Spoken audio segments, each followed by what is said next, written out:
امریکہ میں مقیم اوورسیز پاکستانیوں سے پی ٹی آئی کے لیے چندہ جمع کرنے والے تحریک انصاف کے لیڈر $20 لاکھ کے بھاری عطیات کا بڑا حصہ ہڑپ کر گئے۔ بڑے مالیاتی اسکینڈل میں ملوث دونوں پی ٹی آئی رہنماؤں کو عمران خان اور علیمہ خان کا چہیتا سمجھا جاتا ہے اور یہ دونوں افواج پاکستان کے خلاف انتہائی منفی من گھڑت پروپیگنڈے میں بھی شامل ہے۔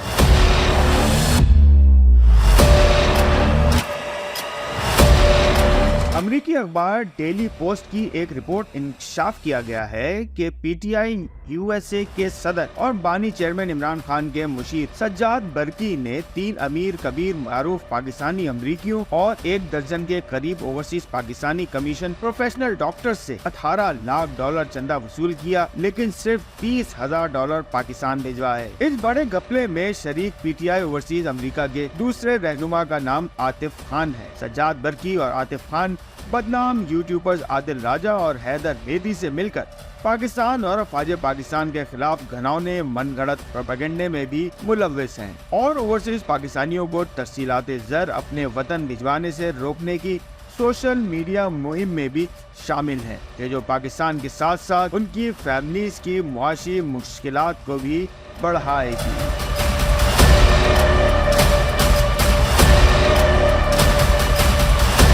اوورسیز پاکستانی امریکن کمیونٹی ذرائع کے حوالے سے اخبار نے لکھا ہے کہ اس بڑے اسکینڈل میں عمر خان اور فیاض قریشی نام کے 2 پراسرار کردار بھی شامل ہیں۔ عمران خان کے سابق مشیر شہباز گل اور گٹارسٹ سلمان احمد بھی اس وارداتی نیٹ ورک کے بڑے سہولت کار بتائے جاتے ہیں۔ اسکینڈل کا ایک مرکزی کردار عاطف خان خود کو پی ٹی آئی حکومت کے دوران وزیر اعظم ٹاسک فورس وزارت اوورسیز پاکستانیز کے فوکل پرسن اور اب P T I core committee کے رکن کے طور پر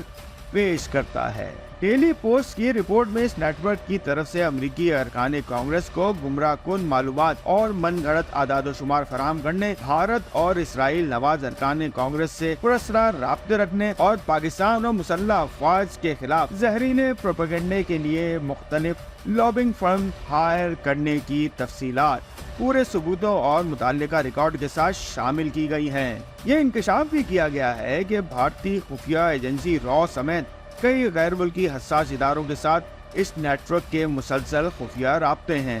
اور ان کی یہ تمام سرگرمیاں کسی نظریے کا پیروکار ہونے کی وجہ سے نہیں، بلکہ صرف اور صرف جائز ناجائز ہر ذریعے سے پیسہ بنانے کے گرد گھومتی ہے۔ پاکستانی ذرائع کا کہنا ہے کہ اب جبکہ یہ پورا نیٹ ورک بے نقاب ہو گیا ہے تو نہ صرف اس کے ارکان بلکہ اس کے معاشی سہولت کار ڈونرز کے خلاف بھی پاکستان اور افواج پاکستان کے خلاف نفرت پھیلانے، تشدد اور بغاوت پر اکسانے اور پاکستان کو معاشی نقصان پہنچانے جیسے سنگین الزامات کے تحت کارروائی پر غور کیا جا رہا ہے۔ M2M اردو، جڑے رہیں منٹ ٹو منٹ۔